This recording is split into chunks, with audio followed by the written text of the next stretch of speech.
Hello and welcome to Rational Numbers and Irrational Numbers video. If you have already done the math question of the day, the morning work, and watched the math vocabulary video, then this is the video that you should be on. Let's go ahead and talk about rational numbers again. So like we said in the math vocabulary video, a rational number is a real number that can be written as a simple fraction or as a ratio. Most numbers we use in everyday life are rational numbers. So like I said, you will be used to seeing these numbers because you've been working with them all along. So an example of a rational number is a decimal, a fraction. So 1.5 is a rational number because 1.5 is 3 over 2, and it can be written as a fraction or a ratio. So let's go ahead and scroll down. Here's some more examples that you could write in your notes of rational numbers. So number 5, because as a fraction, remember 5 is whole numbers are always over 1. So yes, it is irrational. A decimal can be turned into a fraction. So yes, it's rational. Another decimal, fraction, rational. Even negative decimals can be turned into negative fractions. So they are rational. And ones that go 0.111 and keep going, and then those can be also irrational numbers. The only ones that can't is one of them is the square root of 2. So go ahead and write the square root of 2 is an irrational number. And the reason this is because 2 cannot be written as a simple fraction. And there are many more such numbers, and because they are not rational, they are called irrational numbers. So another famous irrational number is pi, which is 3.14 because it just keeps going on forever and ever and ever. It never has an ending. Okay. So let's go ahead and flip over to what an irrational number is. You already have a few examples down.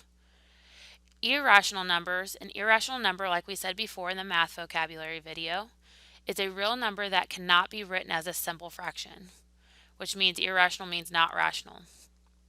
So if it cannot be written as a simple fraction, it is an irrational number. Okay, so like again, they give you examples of rational numbers and some irrational numbers. So here are some more examples. We already written down pi.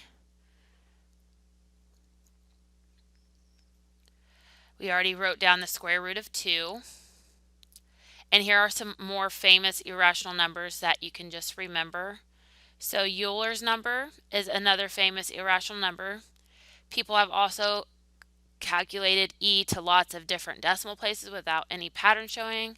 So you can see that this number, Euler's number, just keeps going on and on and on and on and on. It never has an ending. So that would be an irrational number. Also, what's considered the golden ratio. Again, it just keeps going on and on and on and on and on. So these would be great examples to write down for irrational.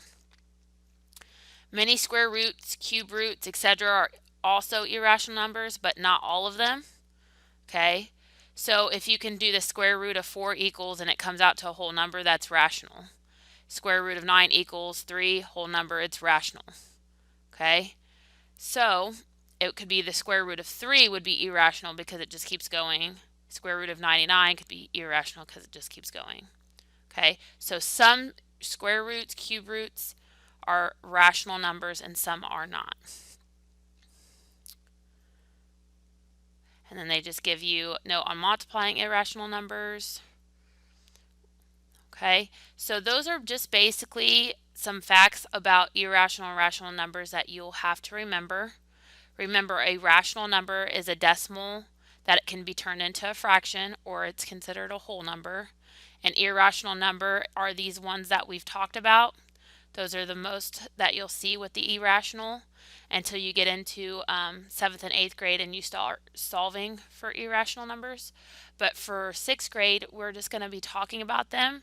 And if you can know that pi is an irrational number and that the square root of 2 is an irrational number, and then all these famous irrational numbers, it'll make you better understand between rational and irrational numbers. So you'll have a good idea about that. So let's go ahead and you can switch over to the next thing that is on your math agenda.